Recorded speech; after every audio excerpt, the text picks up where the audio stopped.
I'm pretty sure that you learned the pentatonic all wrong. You're probably familiar with these 5 shapes of the pentatonic, or at least you know that they exist. But this is an overcomplicated way of looking at it, and it doesn't give you any information about what a root is and all the other intervals. So you probably just stick to this position, since all the other shapes probably feel a little bit weird or are hard to remember. Well, no need to frustrate over the shapes anymore, because I'm going to show you a way where you only need to remember 2 shapes so you can visualize it all over the fretboard.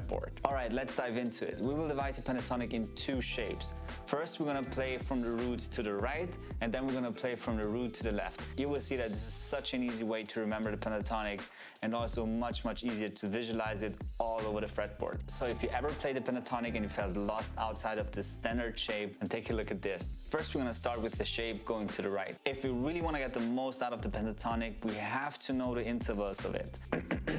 These are the intervals of the pentatonic, and as you can see, the pentatonic is just a minor triad with a 4 and a flat 7 in it. If you're familiar with jazz chords, then you probably know a minor 7 chord, which consists of a 1, a flat 3, a 5, and a flat 7. So that means the pentatonic scale is just a minor 7 chord with an added 4 in it. Okay, so basically easy to remember. We will play the pentatonic with our index finger starting from every single string on the guitar. Okay, to keep things simple, we're gonna stick to the A minor pentatonic. For now, to the right, so let's give it a shot. Let's find the first A on our E string and play it up an octave. This one will be familiar to you.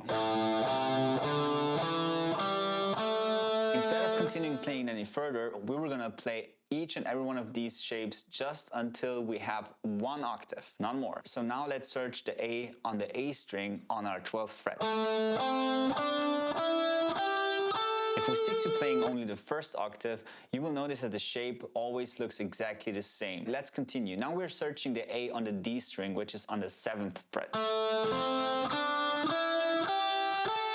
Same shape, but with a slight adjustment. Remember that every time when you cross the G and B string on the guitar, the interval between those strings is different, so we have to move 1 fret to the right. Notice that this is also really good exercise to learn the distribution of notes on your fretboard. Next up, G string. You can find the A on the 2nd fret. The shape will look exactly the same with 1 minor adjustment. Since we're crossing from G to B again, we have to move 1 fret to the right when we arrive at the B. The rest looks the same.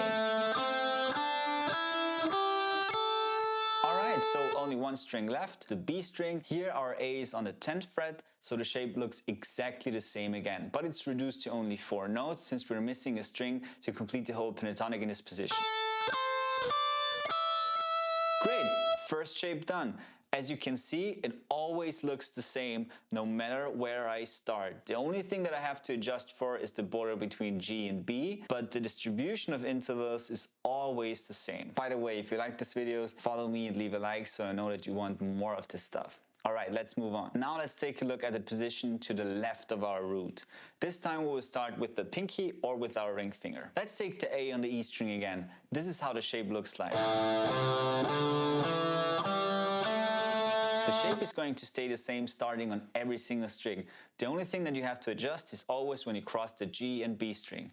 Other than that, the distribution of the intervals is the same. Now the A on the A string. This time we're going to play it on the 12th fret and we're going to start with the pinky. The only slight adjustment that we're going to have is when we arrive at our 2nd root, because it's going to move 1 fret to the right because of the G and B border. You can also play this one starting with your 3rd finger. Next up, the A on the D string again. This one will look familiar since it's just the upper part of the pentatonic shape that you probably already know. So here we start with the 3rd finger.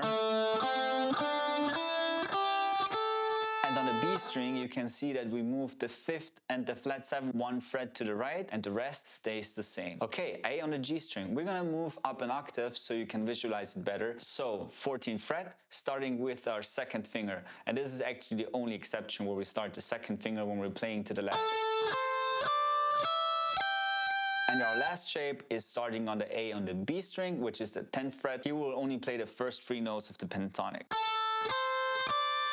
And that's it. And a fun little bonus fact that will help you bringing this all together. Every time you're playing the pentatonic within 1 octave, starting with the index finger, you end up on the root with your 3rd or your 4th finger. So that means after every shape that goes to the right,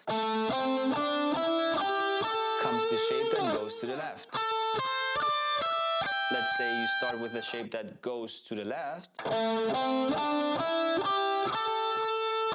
You end up on the root with your index finger, and then you immediately know, there has to be the other shape that goes to the right. I would highly recommend you to go really slow with all of this and also say the intervals out loud while you're working on it. There are even more little hacks that you can use for the pentatonic to be able to remember all this stuff a lot easier. If you don't want to miss my next pentatonic lesson, be sure to subscribe. Take care and see you soon.